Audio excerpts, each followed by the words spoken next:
Nama saya Giri dan NPM 2142063 dari kelas BUMK.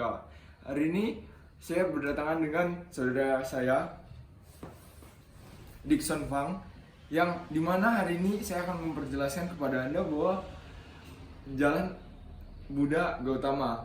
Pertama, Siddhartha Gautama atau yang kita biasa kenal dengan Buddha Gautama dia merupakan guru spiritual dari wilayah timur yang juga pendiri agama Buddha.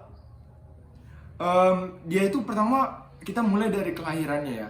Dia pertama, Pangeran Siddhartha ini dilahirkan pada tahun 623 sebelum Masehi di Taman Lumbini saat Ratu Mahamayana berdiri memegang dahan pohon salak. Pada saat dia dilahirkan itu arus kecil jatuh dari langit yang sangat dingin dan membasuh dia secara bersih. Jadi dia lahir itu langsung bersih.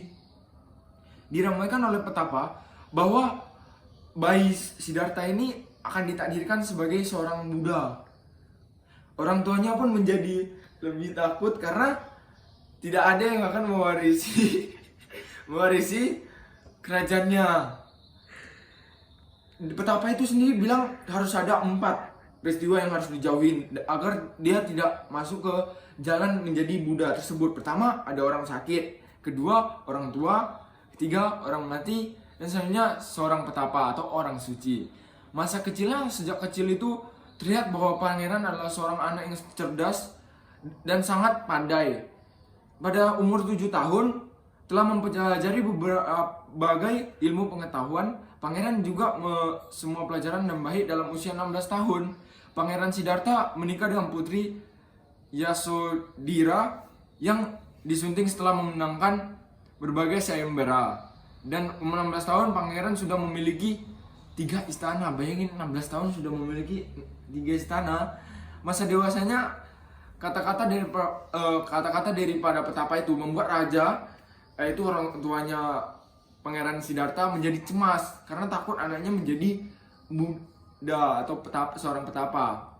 Sehingga dia memenuhi Siddhartha dengan banyak pelayan sehingga dia jauh dari 4 peristiwa tersebut, yang orang mati, orang suci, orang sakit, dan juga orang tua. Dia itu ingin anaknya itu menikmati kenyamanan duniawi. Selama 10 tahun lamanya Pangeran Siddhartha hidup berkesenangan di duniawi. Namun sebelum 10 tahun itu dia ada izin keluar. Dia menemukan 4 peristiwa tersebut yang dibilangnya harus dihindari oleh petapa. Sehingga mereka melihat tersebut, dia akhirnya tersedih dan akhirnya memikirkan kepada dirinya, kenapa hidupnya seperti gini? Kenapa hidup selalu ada penderitaan? Dia bertekad bahwa salah satu cara untuk mendapat jawaban dari pertanyaan ini adalah menghidupi kehidupan yang suci. Jadi selama 10 tahun tadi, Pangeran Siddhartha hidup dalam kesenangan duniawi. Pangeran Siddhartha terus bersampai umur 29 tahun saat putra tunggalnya yaitu Rahula lahir. Dia memutuskan untuk meninggalkan istana dan menjalani kehidupan suci petapa. Setelah itu Pangeran Siddhartha meninggalkan istana, istrinya, keluarganya, dan juga kemewahannya yang ada di sana untuk pergi berguru mencari ilmu sejati kepada Kalama dan Udaka. Namun dia tidak merasa puas atas ajaran yang diberikan mereka, sehingga dia dan 5 petapa lain melakukan bertapa dengan cara yang ekstrim. Namun akhirnya dia juga meninggalkan cara tersebut dan bermeditasi akhirnya di bawah pohon Bodhi untuk penerangan agung. Dalam pengembarannya, petapa Gautama mempelajari latihan petapaan dan pertamaan Bhagava, kemudian mendalami cara betapa dari 2 petapa lainnya, Alakalama dan Udraka Ramaputra. Namun setelah mempelajari hal tersebut, dia lebih tidak puas karena dia merasa bahwa jika dia mengikuti hal tersebut, dia tidak akan mencapai parinibbana sehingga atau pencerahan sempurna. Selanjutnya dia pergi meninggalkan kedua gurunya dan pergi ke Magadha untuk melakukan pertapa menyiksa diri di hutan Uruvela di tepi sungai Narayana yang mengalir di hutan Gaya.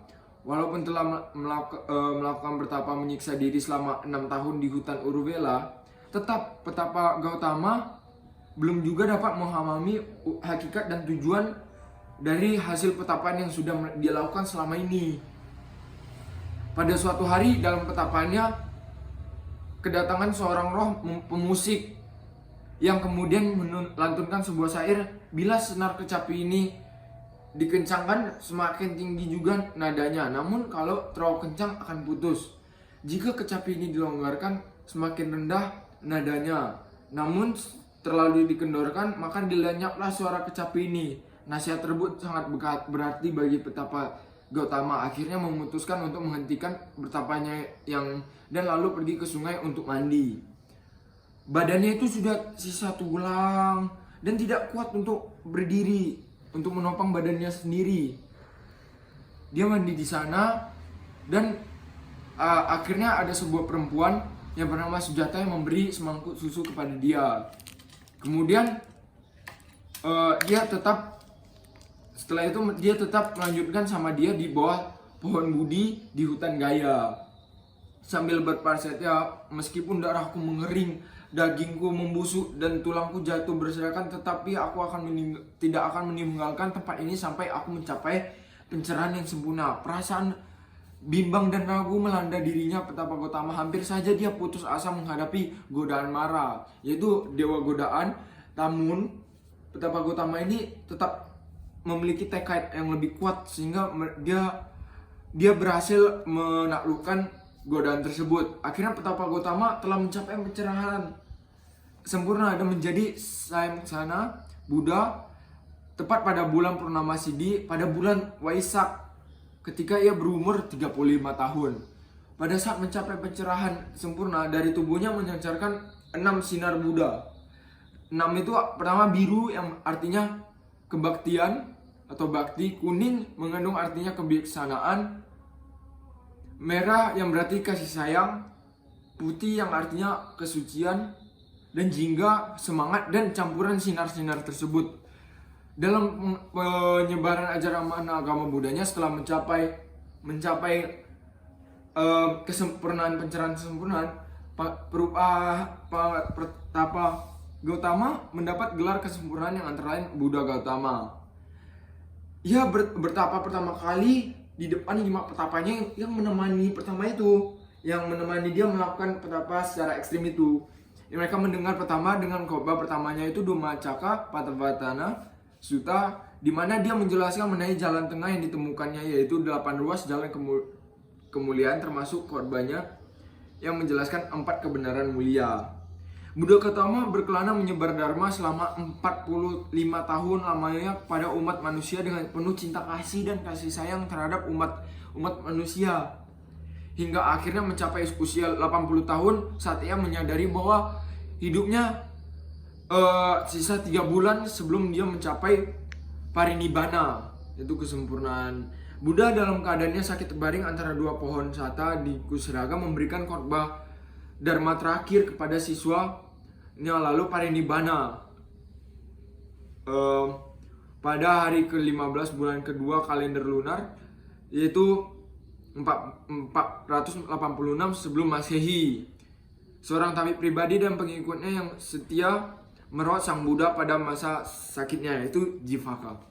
Itu adalah jalannya Buddha Gautama dari mulai lahir hingga dia parinibbana. Jadi gimana pendapatmu setelah mendengar sharingan dari saya?